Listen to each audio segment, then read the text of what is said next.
오늘 본문은 예수님의 공생에 일어난 여러 가지 많은 일들 가운데 이해하기 어려운 사건을 기록하고 있습니다. 예수님께서 하루는 길가를 걸으시다가 한 무화과 나무를 보게 됩니다. 그리고는 시장하셨는지 열매를 찾는데 이 무화과 나무는 열매가 없어요. 잎만 무성했습니다. 갑자기 주님께서 분노하셨습니다. 그리고는 열매 맺지 못하는 이 무화과 나무를 저주를 하시는데 앞으로 너는 영원토록 열매를 맺지 못할 것이다. 그러자 갑자기 이 나무가 바짝 말라 죽고 말았습니다. 그 모습을 보고는 제자들이 깜짝 놀랐어요. 그리고는 어찌하여 멀쩡하던 무화과 나무가 이렇게 바싹 말라 죽을 수 있는가? 놀라고 자기들끼리 수군거리고 예수님께 물었습니다. 사실 여러분, 주님께서 이 무화나무에서 열매를 찾을 때 이 시즌은요, 이 나무가 열매를 맺을 수 있는 시즌이 아니었어요. 그러니까 잎만 무성한 것이 사실은 정상이었습니다. 그런데 이 정상적인 무화과 나무를 보고 왜 주님께서 이렇게 진노를 하셨을까? 그리고 저주하시기까지 하고 바싹 말라 죽게 만드셨을까? 이 도무지 늘 합리적이었던 예수님께서 너무 비합리적인 행동을 하셨기 때문에 오늘 이 사건은 굉장히 이상한 사건이라고 제가 서두에 말씀을 드렸던 겁니다. 왜 그러셨을까요? 여기 분명히 하나님 주님께서 의도하고 있는 어떤 목적이 있지 않겠습니까? 뭔가 의미심장하게 상징적으로 오늘 제자들에게 뭔가를 말씀하시고 싶은 거죠. 주님의 숨은 의도가 있다는 거예요. 이것은 하나의 퍼포먼스라고 말할 수 있습니다. 이 상징적인 행동을 통해서 주님께서 제자들에게 말씀하시고 싶었던 것은 오늘 이스라엘 땅의 종교 지도자들, 그들은 이스라엘 백성들의 영성을 책임지는 사람들입니다. 여러분, 이스라엘 공동체, 이건 하나의 국가이지만 사실은 이 나라는 종교 국가입니다. 처음 태생부터가 종교 국가죠. 여호와 하나님께서 그들을 자기 백성으로 삼으시고 그들에게 모세의 율법을 주셔서 모세의 율법에 의해서 다스려지고 있는 나라였습니다. 그러니까 정치 지도자들보다도 사실은 영향력으로 친다면 종교 지도자들의 영향력이 훨씬 더 큰 나라라고 할 수 있죠. 근데 문제는 열매를 맺어야 될 이 종교 지도자들이 하나님께 드려지는 예배를 타락시키고 성전을 타락시키고 백성들을 무지몽매하게 만들었어요. 열매가 없는 겁니다. 하나님의 백성인데 열매가 없어요. 그 책임이 누구에게 있습니까? 바로 이스라엘의 종교 지도자들, 대제사장들과 제사장, 그리고 서기관과 같은 사람들이 그 책임이 있는 것입니다. 그래서 오늘 주님께서 그들을 향하여 말씀하시기를 너희는 이제부터 영원토록 열매를 맺지 못할 것이라고 저주를 하신 것입니다. 여러분, 일반 백성들이 무지하고 악한 것과 종교 지도자들이 악하고 무지한 것은 죄의 경중이 달라요. 왜냐하면 미치는 파급력, 영향력이 다르기 때문에 그렇습니다. 백성들이 무지하고 그들이 저지른 죄악은 그 파급력이 작아요. 그러나 지도자가 무지하고 악하면 그 파급력은 파괴적입니다. 여러분, 정치도 그렇지 않습니까? 정치 지도자, 대통령이 만약에 정신적으로 문제가 있고 그가 잘못된 가치관을 가지고 있다. 그러면 그 나라는 망하는 겁니다. 저 북녘에 있는 김정은이와 같은 독재자를 생각해 보세요. 독재자라고 하는 것은 모든 권력을 한 손에 다 쥐고 있는 겁니다. 이런 사람의 정신 상태가 잘못되어 있으면 온 국민이 굶어 죽는 겁니다. 여러분, 영적 지도자가 영적으로 부패하고 타락하면 그 영적 지도자로부터 말씀을 먹고 신앙생활을 하고 있는 그 사람들은 같이 망하는 겁니다. 그만큼 영적 지도자의 이 파급력은 굉장히 중요하다고 할 수 있어요. 그래서 오늘 주님께서 분노하신 겁니다.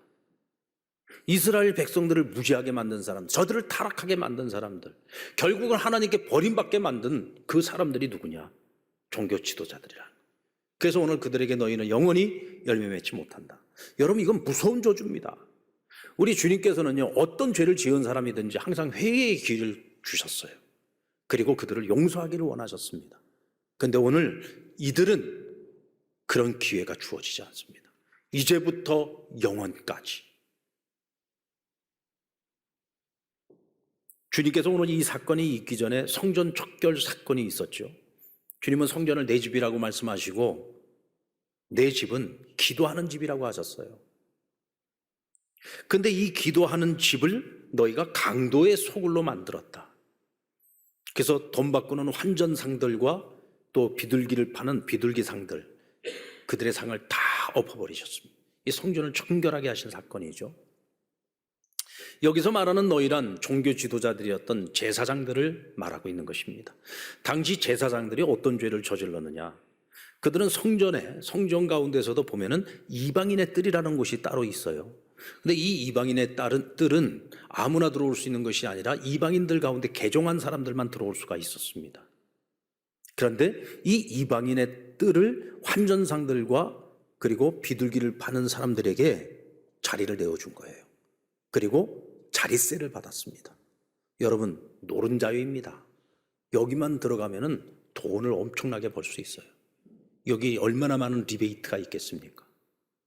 여기서 비리가 생기는 거예요.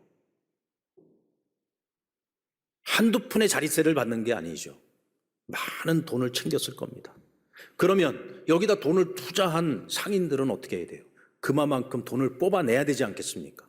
그러다 보니까 환전세율을 높입니다. 비둘기 값을 높입니다. 그러다 보면 결국은 힘없고 가난하고 연약한 백성들만 피해를 입게 되는 거죠. 게다가 이방인의 뜰은 이방인들이 들어와서 예배하고 이방인들이 들어와서 기도할 수 있는 곳인데 이곳을 장사치들에게 내어주었으니 이방인들이 들어올 수가 없어요. 하나님께서 이방인들을 구원하시기를 원하시는 그 하나님의 마음과 계획을 이들이 회방하고 있는 것입니다.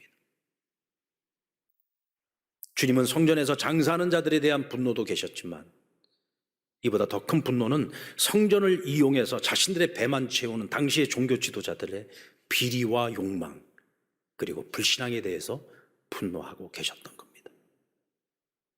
결국 이와 같은 종교 지도자들이 백성들을 잘못 가르치고 잘못 인도할 때 결국 이 백성들이 이 나라가 하나님께 버림받게 된다면 그 모든 책임은 이 지도자들에게 있는 것이죠.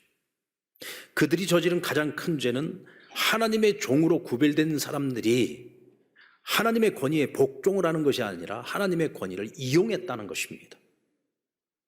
여러분, 당시 이스라엘의 종교법에 의하면 이스라엘 백성들이 하나님 앞에 제사를 드리기 위해서는 반드시 성전에 가서 제사를 드려야 돼요. 성전에 가서 제사를 드리고 또 성전세를 내어야 합니다. 그것은 성전의 주인이 여호와 하나님이시기 때문이죠. 이곳에 하나님이 계신다고 믿기 때문에 그 먼 거리를 마다하지 않고 순례길을 걸어가서 하나님 앞에 예배를 드리는 겁니다. 백성들은 기도를 할 때에도 성전에 가서 기도를 드리든지 성전과 너무 멀리 있을 때에는 성전을 바라보면서 정해진 시간 하루에 3번 경건한 자들은 하나님 앞에 기도 생활을 했습니다. 그것도 성전에 하나님이 계신다고 믿기 때문이죠. 그래서 다니엘과 같은 사람은 바벨론 땅에 포로로 끌려가서 바벨론에서도 예루살렘 성전을 향하여 하루 3번 정해진 시간에 기도하지 않았습니까? 여러분, 백성들은요 이처럼 순수합니다. 정말 하나님이 그 성전에 계시기 때문에 성전을 향하여 어떤 수고도 마다하지 아니하고 어떤 재정적인 헌신도 마다하지 아니하고 그렇게 하나님 앞에 최선을 다하는 거죠. 그런데 문제는 썩어 빠진 종교인들이 그들의 그 순수한 마음을 이용해서 자신들의 배를 불리는 거예요. 하나님께 돌려야 되는 그 영광을 스스로 다 가로채고 말았던 것입니다. 이런 종교인들이 하나님을 제대로 섬겼겠습니까? 결국은 직업적인 종교인으로 전락하고 말았고 하나님을 이용하는 이익 집단으로 바뀌고 만 것입니다. 이와 같은 자들은 자신들의 권력과 이익을 유지하기 위해서 어떤 짓도 서슴지 않습니다.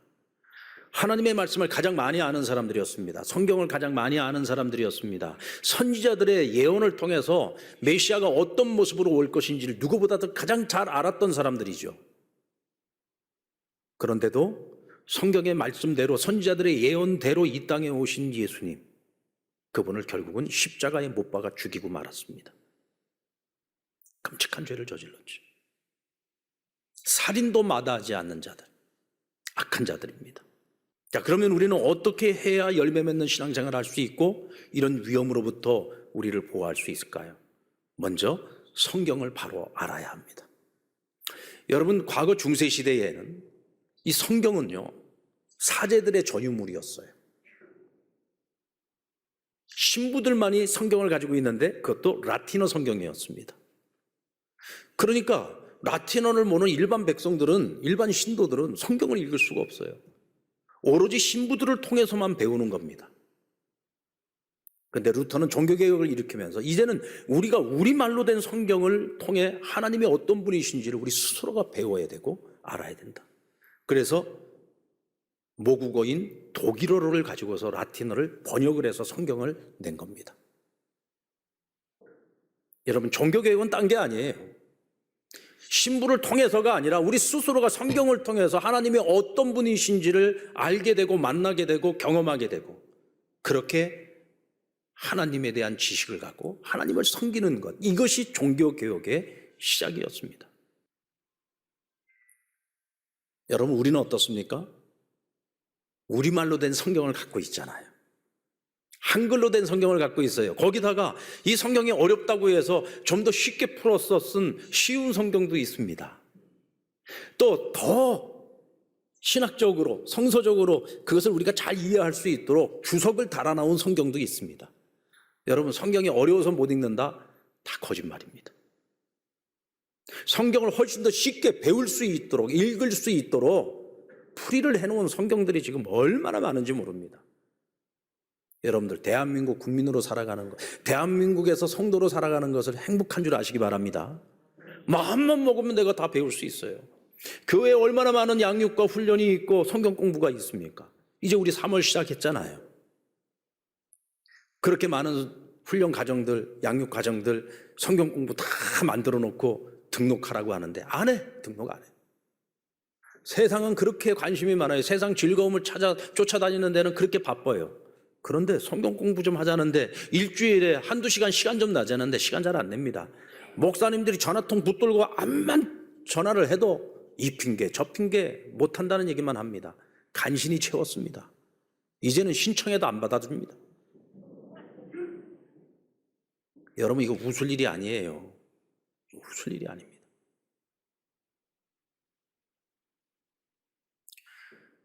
우리가 하나님을 가까이 하면 마귀가 우리를 가까이 못합니다. 근데 우리가 하나님을 멀리하고 하나님께 관심이 없으면 얼씨구나 좋다 그러고 마귀가 달려드는 거예요. 기억하십시오. 우리가 준비되어 있지 않으면 우리는 무방비 상태입니다. 여러분, 이단에 빠졌다가 나오신 분의 얘기를 들어보니까 이분이 이단에 빠질 때 이 비유풀이 방법에 빠진 거예요. 일단은 이 공부를 하게 된 데는 여러 가지 이유가 있었죠. 근데 중요한 것은 뭐냐면 비유풀이에 빠져갖고 10수년 동안을 거기서 거의 앵벌이를 하다시피 하면서 살다가 이분이 완전히 빠져나왔어요. 근데 재밌는 건 이분이 거기 가서 공부하기 전에 단 한 번도 성경 공부라는 걸 해본 적이 없대요. 교회를. 어렸을 때부터 교회 학교에서 신앙생활을 했어요. 어렸을 때부터 믿음 생활 잘했고 부모님들도 다 정말 신앙이 너무 좋은 분들이에요.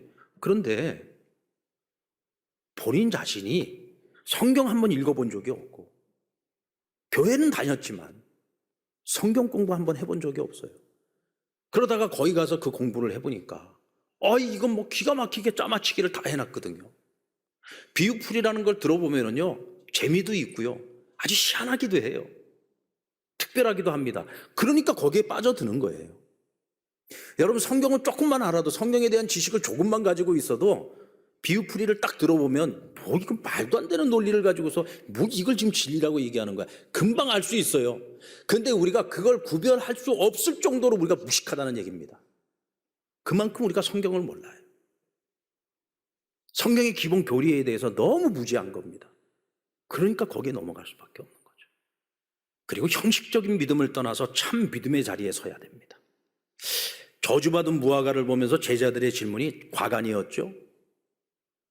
예수님께서 이 퍼포먼스를 통해서 보여주고 싶었던 것은 당시 종교 지도자들의 타락상, 열매 맺지 못하고 있는 나무에 대한 주님의 분노였죠. 그런데 이들은 일어난 현상을 보면서 어떻게 주님께서 이 멀쩡했던 나무를 말라 죽게 만드셨을까? 여기에 집중을 하는 거예요. 그게 제자들의 영적 수준이었습니다. 그러니까 이들에게 주님의 본심을 이야기한들 이들이 깨닫지 못해요. 그러니까 주님께서 본래의 본심과는 전혀 상관없는 말씀을 하십니다. 기도에 대한 가르침을 말씀하셨죠. 21절 말씀에 보면 만일 너희가 믿음이 있고 의심하지 않으면 이 무화과 나무에게 된 일뿐만 아니라 이 산더러 들려 바다에 던져지라 하여도 될 것이다. 무화과 나무가 마르고 말라 죽고 또 산을 옮기고 하는 이런 기사와 표적들이 너희가 믿음만 있으면 일어난다는 거예요. 그런데 우리는 이 말씀을 잘 봐야 됩니다. 주님께서 말씀하시려는 의도는 산을 옮기는 기적이 아니에요. 무화과 나무를 말라 죽게 만드는 게 아니에요. 믿음이에요. 너희가 이 믿음을 가지면, 그 이 믿음이라는 것은 대체 어떤 믿음이냐? 당시 종교인들이 가지고 있었던 이런 외식적이고 형식적인 이런 믿음이 아니라 이 땅에 겸손의 왕으로 오신 예수님, 어린 나귀 새끼를 타고 십자가의 길을 걸어가시기 위해 자기 목숨을 대속물로 주시기 위해서 예루살렘에 들어오시는 그 예수님, 어린 양 한 마리를 찾았을 때 기뻐하는 그 하나님 아버지의 마음, 작은 자 하나도 소홀히 여기지 아니하고 자기를 희생해서 섬겨주시는 그 예수 그리스도의 희생과 사랑, 하나님은 바로 이런 분이라는 것을 우리가 확실하게 믿고 그분께 우리의 인생의 가치를 두고 우리가 그분을 믿고 따르는, 흔들리지 않는 진리 위에 서 있는 믿음, 오늘 우리가 가져야 될 것은 바로 이 믿음이라는 것입니다. 여러분들, 이단에 빠진 사람들 한 가지 특징이 있어요. 뭐 여러 가지 경로들이 있습니다만은 대부분 그들이 처음 거기에 홀딱 빠지게 되는 이유 중에 하나가 이 교주들이 나타내는 어떤 하나의 능력입니다. 뭐 병든 사람 병을 고쳤다든지, 혹은 뭐 미래를 얘기를 했는데 그게 맞아 떨어졌다든지, 뭐 이런 것을 보면서 야, 저 사람이 뭔가가 있구나. 그리고 성경 공부를 하다 보니까 이 사람이 메시아래요. 그건 믿어지는 겁니다. 기사와 표적을 통해서 깜짝 놀란 마음에 그들이 전하는 말씀이 들어와서 이 사람이 하나님인 줄 알고 믿고 따르게 만드는 거예요. 여러분들, 마귀가 능력이 있어요, 없어요? 사단이 능력이 있습니까, 없습니까? 한낱 귀신만 들어가도 여러분, 무당들이 귀신이 씌어가지고 그 역사하는 것 아닙니까? 마귀에게는 어마어마한 능력이 있습니다. 그럼 마귀가 부려가지고 사람들의 영혼을 빼앗는 이런 이단들, 이런 교주들이 능력이 없겠습니까?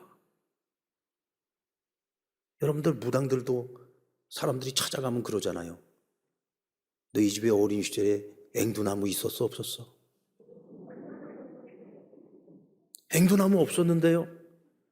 앵두나무가 없었으니까 당신이 지금까지 산 거야. 앵두나무 있었으면 벌써 죽었어. 50%예요, 50%. 툭 던져놓고 탁 물면 그거는 뭐 신통한 거고, 안 물면 거 봐, 없어서 산 거야, 이렇게 되는 거예요. 빠져나갈 궁리는 다 만들어 놓는 거죠. 근데 사람들이요, 이 말도 안 되는 거에 다 속아 넘어가지 않습니까? 거기에 영적으로 솔타이 당해버리잖아요. 영적으로 탁 메워버리잖아요. 뭐 하나도 내가 결정을 못하는 거예요. 그러니까 맨날 무당 찾아가는 거고 점쟁이 찾아가는 거예요. 인간이란 존재가 여러분 그렇게 대단한 존재가 아닙니다. 예수님의 제자들, 당시 예수님을 따르고 있던 많은 사람들도 예수님의 말씀하시는 진리보다 그들은 늘 주님께서 행하시는 기사와 표적에 더 관심이 많았습니다. 그러니까 오늘 주님께서 행하신 이 무화과 사건을 통해서도 그들은 주님이 말씀하시고자 하는 진리에 대한 관심보다 이 사건에 관심을 갖고 있죠. 그러니까 이 사람들에게 그들 수준에 맞춰서 오늘 주님께서 말씀하신 거예요. 그러나 너희들이 관심을 가져야 될 건 이런 게 아니야. 하나님이 어떤 분인지를 제대로 알아야 돼. 내가 이 땅에 온 목적이 무엇인지를 제대로 알아야 된다.